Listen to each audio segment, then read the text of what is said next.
There is a quiet war happening beneath the surface of human connection, not one of violence or loud conflict, but of energy, unseen forces, and psychological undercurrents that shape the way we relate, feel, and survive in a world that often misunderstands depth. If you've ever walked into a room and immediately sensed tension no one else acknowledged, if you've given compassion only to be met with coldness, criticism, or silent hostility, if you felt emotionally drained after being around someone who seemed perfectly fine on the outside, then this message is for you. You're not broken. You're not too much. You're not imagining things. What you're experiencing is not a flaw. It's a frequency. This frequency, deeply rooted in the architecture of the psyche, has been mapped with astonishing clarity by Carl Jung.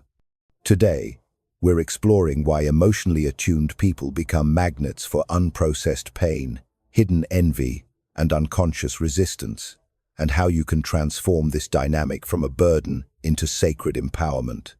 This isn't just about empathy. This is about psychic resonance, the invisible pull between souls, where one person's inner state becomes a mirror for another's unresolved darkness. When you carry a certain kind of presence marked by authenticity, emotional clarity, and intuitive openness, you don't just attract people, you awaken them, sometimes gently, often violently. At the heart of Jung's model lies a radical idea. We are not singular beings but vast inner universes. Within each of us exists a conscious mind, the part we identify with, that thinks, speaks, and makes decisions. But beneath that surface flows an immense unconscious realm teeming with instincts, forgotten memories, repressed emotions, and archetypal patterns that shape our behavior far more than we realize. Now consider what happens when someone possesses unusual sensitivity to this deeper current. These individuals are not simply people who feel too much. That phrase reduces a complex psychological reality to emotional melodrama. A more accurate description is they are living conduits of the unconscious. Their nervous systems register what others suppress. Their emotions reflect what others deny. Their presence stirs what others keep buried. And this is precisely why they become targets not of malice necessarily, but of psychological gravity. Imagine walking through a dimly lit house where someone has been avoiding mirrors for years.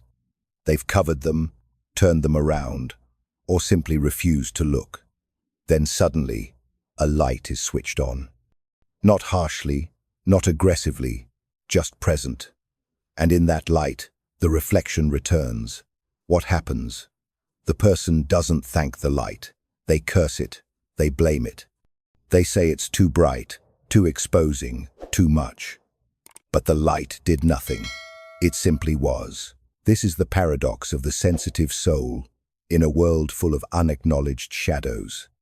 Jung introduced the concept of the shadow as the repository of everything we disown.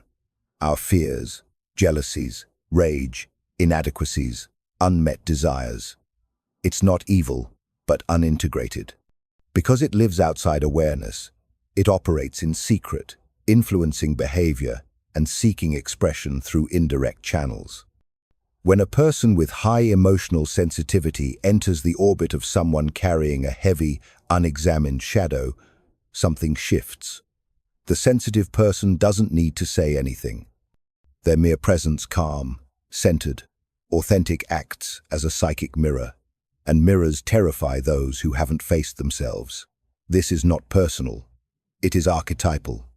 Many emotionally attuned individuals unknowingly embody what Jung called the wounded healer archetype. They carry an invisible wound, perhaps from childhood neglect, emotional invalidation, or early trauma that has opened them to deeper layers of feeling. In healing themselves, they develop an uncanny ability to hold space for others' pain. But the wounded healer doesn't walk a peaceful path. They attract not only those seeking healing, but also those resisting it. Their presence is a silent challenge, representing the possibility to face what has been buried. For those committed to staying unconscious, that possibility feels like a threat. Let me share a story. Daniel is a musician known for his stillness and ability to name emotions others can't articulate. After a close friend's divorce, he offered quiet support, no advice, no judgment, just presence.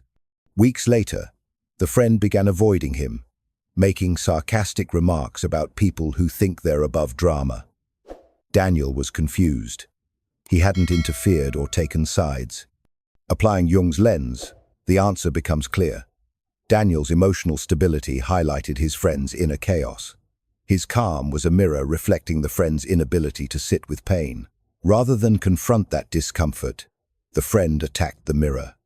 This is projection, another cornerstone of Jungian thought. It's the mechanism by which we disown our inner states and attribute them to others. For the emotionally sensitive, projection is a constant undercurrent. Because they feel so much, they're often blamed for creating the very emotions they're merely reflecting. You're too intense. You make everything about feelings. You're dramatic. These aren't descriptions of the empath. They're projections of the speaker's discomfort with depth. This is where boundaries become essential, not as walls, but as containers. Jung spoke of individuation, the lifelong journey of becoming a whole, integrated self. For the sensitive person, individuation requires delicate balance. Their gift is connection, but they must learn to protect their inner world from being colonized by others' unresolved material. Think of it like this. A lighthouse doesn't absorb the storms it witnesses. It stands firm, shining through them. It doesn't invite the waves to crash into its foundation. It's built on rock. How do you cultivate this inner fortress? First, through awareness. Notice moments when you feel suddenly drained or emotionally heavy after interactions that seemed neutral. These are signals your psyche telling you that you've absorbed something that isn't yours. Second, through discernment. Not every emotional wave that hits you needs to be processed as your own. Ask, is this mine, or is it being projected onto me? This simple question creates psychological space, the difference between fusion and clarity. Third, through selective engagement. You're not obligated to explain yourself to those who refuse to see you. You're not required to stay in relationships that consistently drain you. Individuation sometimes means withdrawal, not out of fear, but out of loyalty to your own growth. And finally, through reframing resentment as revelation, stop seeing difficult people as enemies and start seeing them as messengers. When someone resents your peace, your clarity, your joy, it's not a reflection of your worth, it's a reflection of their inner conflict. Jung believed that every outer conflict is a disguised inner one. The people who trigger us aren't random. They appear at the exact moment we're ready to confront a buried aspect of ourselves. Take Elena, a therapist who repeatedly attracted clients and friends who would eventually turn cold or critical. Through deep self-inquiry, she realized her need to be needed was rooted in childhood abandonment. She had equated being useful with being loved. Once she saw this, the pattern began to dissolve. She didn't change her empathy, she deepened her self-awareness. This is the essence of individuation. To the sensitive soul, your light is not the problem. The world's inability to tolerate that light is. But here's the secret. Your sensitivity is not a vulnerability. It's a form of intelligence, an emotional radar tuned to the deeper frequencies of existence. In a culture that values speed over depth, noise over silence, performance over presence, your very existence is a rebellion. You're not here to fit in. You're here to awaken yourself first, and through that, others.